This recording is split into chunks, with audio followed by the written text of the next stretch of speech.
तो दोस्तों दिवाली का टाइम है, आज धनतेरस से 5 दिवसीय जो दीपोत्सव है उसकी शुरुआत हो गई है। बाजार के अंदर अगर सबसे ज्यादा अगर किसी बात की चर्चा है तो वो है सोने के भाव की और चांदी के भाव की। आज एक खबर पढ़ी थी मैंने, साहब चांदी के सिक्के नकली आने लगे हैं। उसके अंदर काफी बयान भी थे कि जो बाहर की कंपनियां होती हैं वो चांदी के सिक्के नकली बना के बेचती हैं या उसके अंदर कुछ मिलावट होता है वगैरह वगैरह।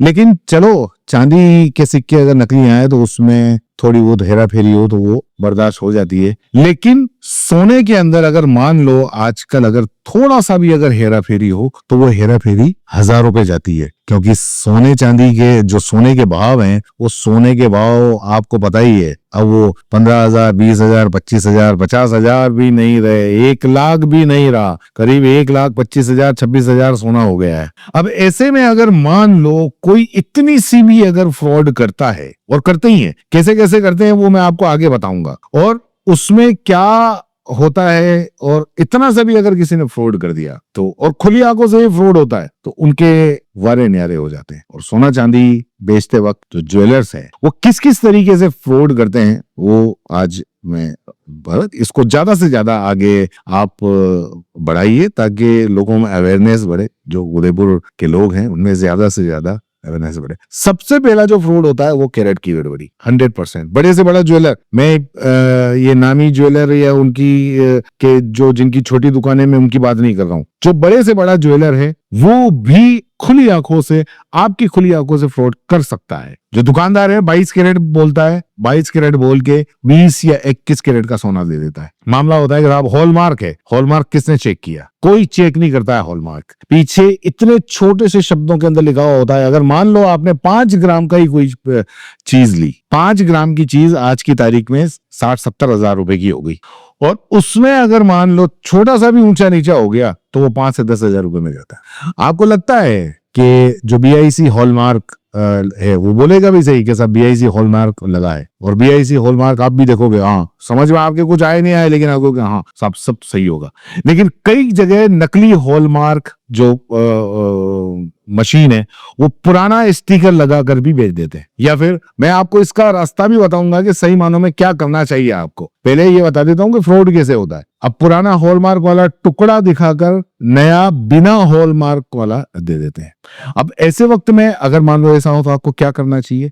BIC हॉलमार्क लोगों के साथ में 6 अंकों का जो अल्फा न्यूमेरिक कोड है, जैसे कि T1235, ये आप देखें, और वो कोड BIC की वेबसाइट या BIC केयर ऐप इस पर सर्च करके वेरीफाई करें। सिर्फ 22 कैरेट या 18 कैरेट देखकर भरोसा नहीं करें, क्योंकि ज्यादातर जो बड़े बड़े ये दुकानों वाले, शोरूम वाले हैं, और कई बार जो आपके भरोसे के लोग होते हैं वो खुद आपसे इस तरीके का फ्रॉड कर सकते हैं। दूसरा होता है वजन में धांधली, जो वेट मैनिपुलेशन होता है। वो दुकानदार तराजू में हेराफेरी करते हैं। कुछ दुकानदार स्टोन या मीना वाला ज्वेलरी दिखाते हैं और पूरे वजन का पैसा और दाम वसूल लेते हैं। आप ध्यान रखते हुए, हमारे यहाँ सबसे बड़ी दिक्कत ये, बेचारे जो गांव वाले आते हैं ना, उन गांव वालों के साथ में ऐसी ठगी होती है कि आप यकीन नहीं करेंगे। मैं नाम नहीं लेना चाहूंगा, लेकिन कई बाजार के अंदर ऐसे लोग भी हैं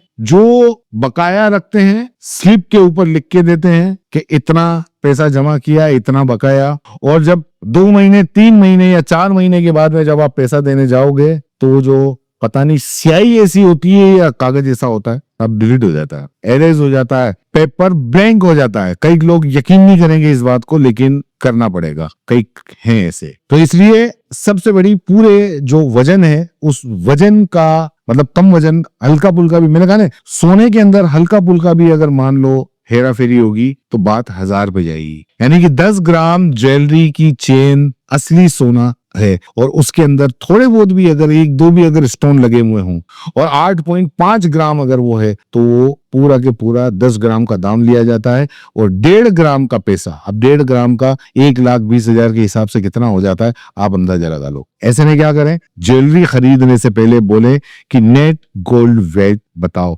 यानी कि पत्थर हटाकर, और इलेक्ट्रॉनिक स्केल पे तोलते वक्त ध्यान से देखें। खरीद के बाद ज्वेलरी का वजन किसी दूसरी दुकान पर भी क्रॉस चेक करवा सकते हैं। और जो अब सबसे बड़ी बात आती है, जितना जो भी झोल होता है, जो बड़े बड़े, मैंने कहा ना कि बड़े बड़े मेकर्स करते हैं, वो मेकिंग चार्ज का जितना भी ये झोल है वो सारा के सारा है। मेकिंग चार्ज का एक अपना अलग ही जाल है, ये ट्रैप है। सोने के दाम पर दुकानदार 30% से लेके 40% तक मेकिंग चार्ज जोड़ देते हैं। यकीन नहीं करोगे, लेकिन ऐसा होता है। कोई फिक्स रेट नहीं है, जैसा देखा वैसा उन्होंने थप्पड़ मार दिया। हर ज्वेलर अपने मनमाने तरीके से इस पे मेकिंग चार्ज लगाता है। लगाम कुछ है नहीं, कुछ जगह मेकिंग चार्जेस छिपाकर design charge, polish charge, GST के साथ में जोड़कर दे देते हैं। अब ऐसे में क्या करें? कभी भी खरीदने जाए पहले ही साफ पूछ लें मेकिंग चार्ज कितने प्रतिशत है और क्या नेगोशिएबल है या नहीं है। कोशिश करें फिक्स प्राइस ज्वेलरी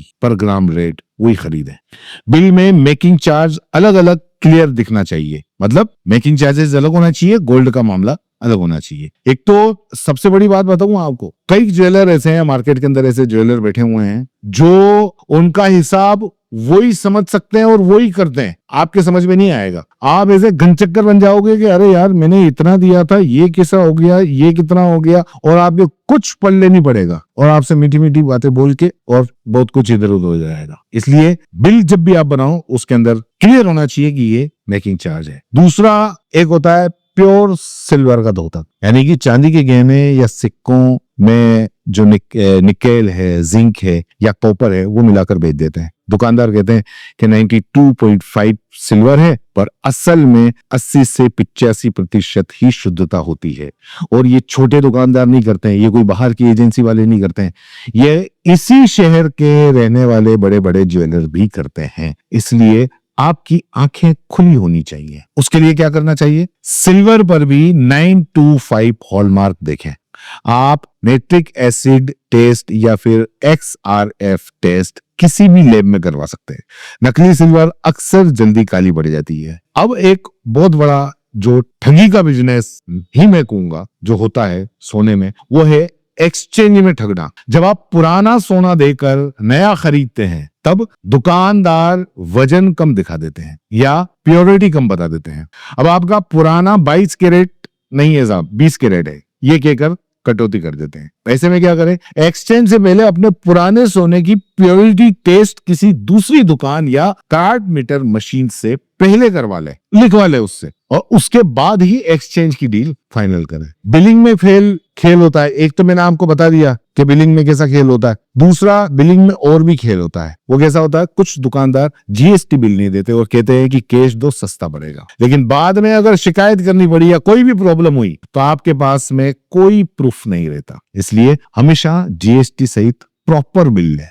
बिल में 3 चीजें जरूर होनी चाहिए। गोल्ड की प्योरिटी, जैसे कि 22 कैरेट है या 24 कैरेट है। हॉलमार्क का जो यूनिक कोड है वो लिखा हुआ है कि नहीं है। मेकिंग प्लस जीएसटी अलग अलग दिखे, कोई भी मिक्स नहीं हो। और सोने के सिक्कों या बिस्कुट में जब आप खरीदने जाएं तो ध्यान रखें कि उसमें भी मिलावट हो। ऑनलाइन या ऑफलाइन डिस्काउंट वाले गोल्ड कॉइन में नकली या कम शुद्धता वाला सामान सोना बेच दिया जाता है, तो इसलिए ऑनलाइन से तो आप अवॉइड ही करें।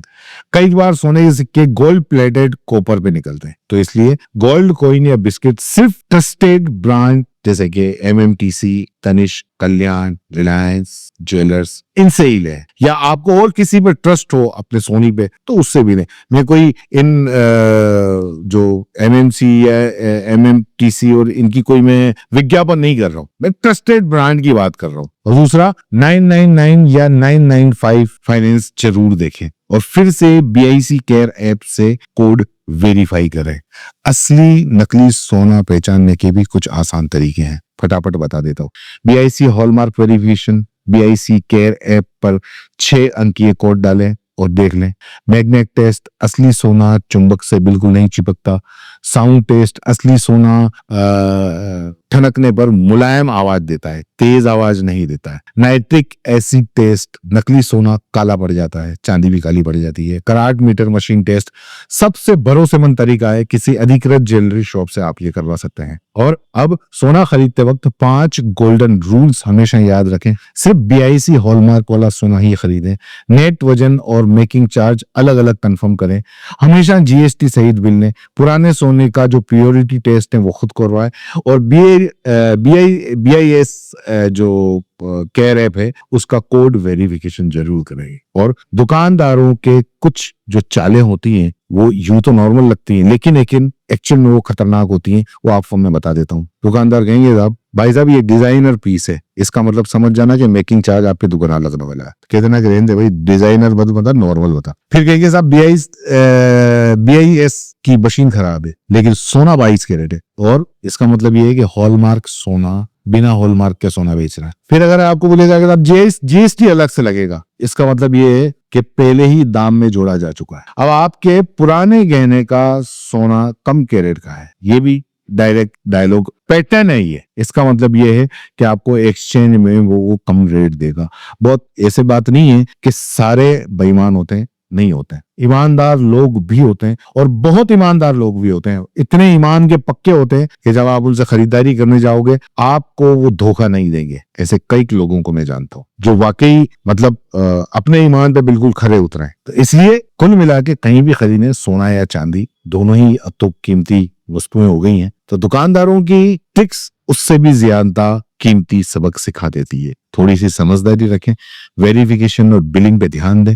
8 से 10% तक का नुकसान आप बचा सकते हैं। कैसी लगी आपको ये जानकारी नीचे कमेंट बॉक्स में जरूर लिखें।